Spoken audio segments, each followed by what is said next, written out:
Bismillahirrahmanirrahim.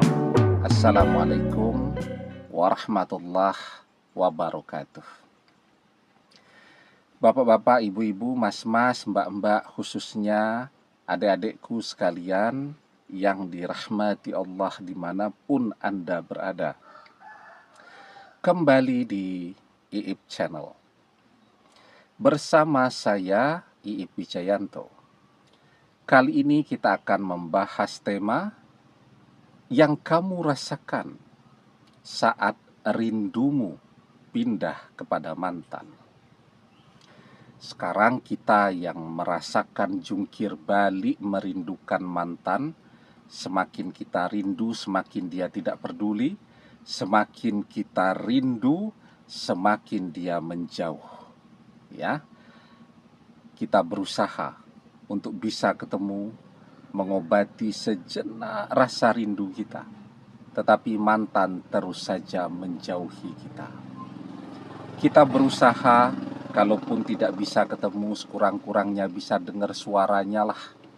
Ya, ganti nomor telepon. Begitu dia dengar suara kita, telepon kita langsung ditolak. Langsung nomor telepon baru kita diblokir. Dan seterusnya. Nah, dan dengan kita terus ngejar-ngejar mantan, itu justru akan menambah rasa tidak suka di dalam hati mantan, membuatnya semakin jengkel, dan dia merasa terganggu dengan segala usaha kita untuk mendekati dia. Akhirnya, apa yang kita rasakan? Apapun usaha kita, pasti mantan akan menolaknya dan menjauh sejauh-jauhnya. Artinya, pendekatan kita tidak berhasil. Pendekatan kita merindukan dia agar dia merindukan kita ternyata tidak berhasil. Karena apa? Kita sudah merasakan, kita sudah punya pengalaman. Semakin kita rindu, semakin dia tidak menyukai kita. Maka harus dibalik. Kalau kita ingin mantan yang rindu, kalau kita ingin memindahkan perasaan rindu ini kepada mantan, maka situasinya harus dibalik. Kalau kemarin kita ngejar-ngejar mantan, maka sekarang kita yang menjauhinya. Nah, bagaimana caranya? Nah, sebelum kita bahas lagi caranya lebih jauh, jangan lupa yang belum subscribe untuk memencet tombol subscribe. Dan menyalakan lonceng notifikasi agar Anda selalu mendapatkan pemberitahuan video-video terbaru dari channel kesayangan kita ini. Dengan subscribe, doa-doa kita selalu terhubung sehingga kita selalu bisa berdoa bersama-sama ya. Dan jangan lupa subscribe itu gratis ya. Kita menjauh. Kalau kemarin kita yang ngejar-ngejar, mantan yang menjauh. Nah, sekarang kita yang menjauh. Apakah kalau kita menjauh otomatis mantan akan datang ngejar-ngejar kita? Tentu tidak juga, ya. Bisa jadi menjauhnya kita itu justru akan membuat dia merasa lebih lega. Tidak ada lagi gangguan dalam hidupnya. Nah, tetapi menjauhnya tidak sembarangan menjauh. Ya. Kita menjauh. Artinya kita tidak lagi mengganggu kehidupan mantan. Dan kita menyadari betul, apa sih yang membuat orang jadi kangen kepada sesuatu, kepada seseorang. Kita kangen kepada orang tua. Karena apa? Ikatan batin kita dengan mereka, dan kita jarang ketemu mereka karena sudah merantau jauh. Merantau lama, jadi kangen. Kita dan mantan, apakah punya ikatan batin? Punya. Tapi kita selalu mendekat. Bagaimana dia mau kangen kalau kita nongol terus dalam kehidupannya? Kita menjauh, ikatan batinnya ada.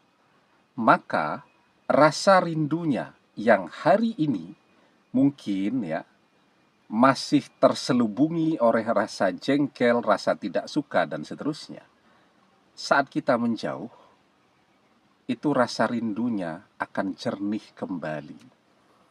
Jadi seperti halnya kalau ada air di ember, kita masukkan lumpur. Lumpurnya kita aduk-aduk. Ya. Saat diaduk-aduk itu, ya airnya akan kelihatan butek. Tapi ketika kita biarkan ya 1 jam, 2 jam, lumpurnya akan mengendap dan turun. Airnya akan terlihat jernih kembali. Begitupun rasa rindu di dalam hati mantan. Kalau kita kejar-kejar dia terus, hatinya jadi butek. Karena itu kita menjauh, agar hatinya jadi jernih kembali, sehingga hati itu bisa merasakan rasa rindu lagi. Ya. Nah, tapi apakah itu munculnya rasa rindu kembali itu akan membuat mantan datang kepada kita? Belum.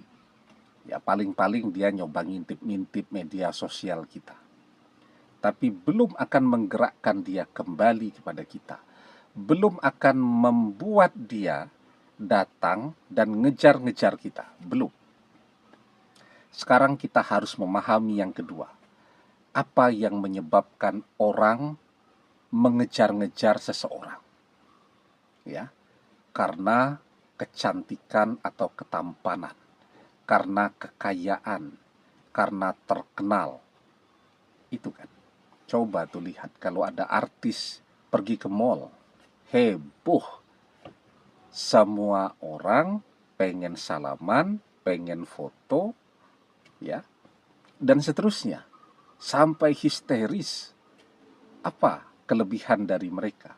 Mereka ganteng, mereka cantik, mereka terkenal, dan mereka kaya. Nah, sekarang disitulah kita harus belajar untuk melupakan mantan. Meski kita tidak akan pernah bisa melupakan wajahnya dan seterusnya. Kalau itu kita masih akan ingat terus selama memori otak kita masih bagus. Tidak kena amnesia, wajahnya sampai letak tahi lalatnya, tanda lahirnya pun kita akan masih selalu ingat itu. Ya. Tetapi ketika kita belajar melupakannya, artinya belajar melupakan itu, kita belajar melupakan cara ngintip media sosialnya, buang-buang waktu. Kita belajar cara berhenti untuk ngejar-ngejar dia. Datang ke tempat kerjanya, datang ke rumahnya, kita belajar berhenti untuk itu. Apalagi, kita belajar berhenti membicarakan dia. Karena kalau kita masih bicarakan terus dengan teman, dengan saudara, dan seterusnya, akan kangen terus, akan cinta terus. Kita berhenti untuk membicarakan dia. Ya. Dan juga kita berhenti, atau sekurang-kurangnya belajar berhenti untuk membayangkan dia setiap saat.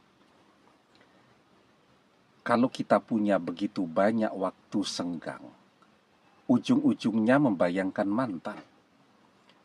Maka cara terbaik belajar melupakannya, kita harus jadi orang yang super sibuk. Sibuk bekerja. Kalau pekerjaan sudah beres, kita cari lagi. Ya, pelebaran dari pekerjaan tadi. Yang penting jadi income, jadi pendapatan untuk kita. Dan halal. Ya. Kalau ternyata semuanya sudah dikerjakan, waktunya masih luang, kita berkarya di media sosial kita. Ya. Kan lama-lama terkenal juga tuh kalau orang tekun ya, insya Allah.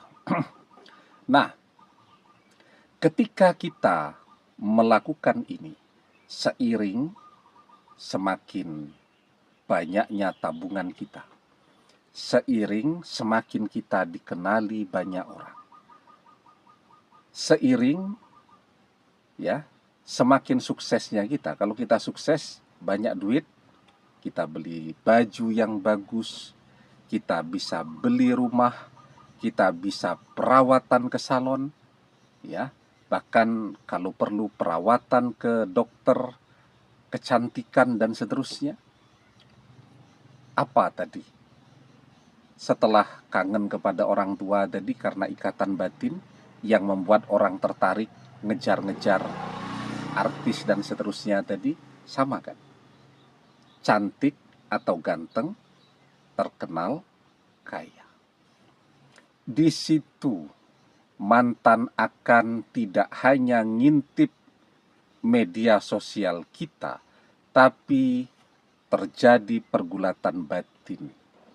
Ya, kalau minta balik, gengsi. Tapi kalau tidak minta balik, sayang, kita sekarang kaya banget. Maka biasanya mantan akan menunjukkan tandanya tuh. Apa itu? Tiba-tiba membuka blokir media sosial kita.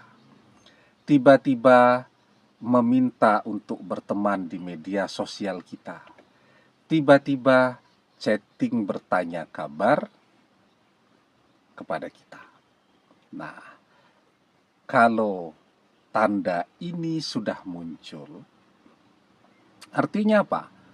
Rasa rindu kita sekarang gantian mantan yang merasakannya. Dan untuk mencapai ini tadi, ya, kalau kita kaya, kita punya banyak duit, kita bisa perawatan ke salon, bisa fitness, bisa beli baju yang bagus-bagus, kamera handphone yang bagus, kalau di foto tuh jadi bagus tuh munculnya di media sosial, bisa beli rumah, beli mobil yang mahal dan bagus, ya. Kalau kita mau kerja keras, semua orang di zaman media sosial ini semua bisa terkenal. Kalau mereka mau bekerja keras, ya. Ini bisa dicapai. Tapi balik lagi kuncinya, kerja keras. Maka di dalam surat An-Najm ayat ke-39 kita diajarkan wa alaysa lil insani illa masya'a, dan bahwasanya seorang manusia tiada memperoleh selain apa yang telah diusahakannya. Semakin besar usaha seseorang, semakin banyak rezeki yang bisa dia peroleh. Demikian, semoga bermanfaat. Wallahu a'lam bissawab, billahi taufiq wal hidayah. Assalamualaikum warahmatullahi wabarakatuh.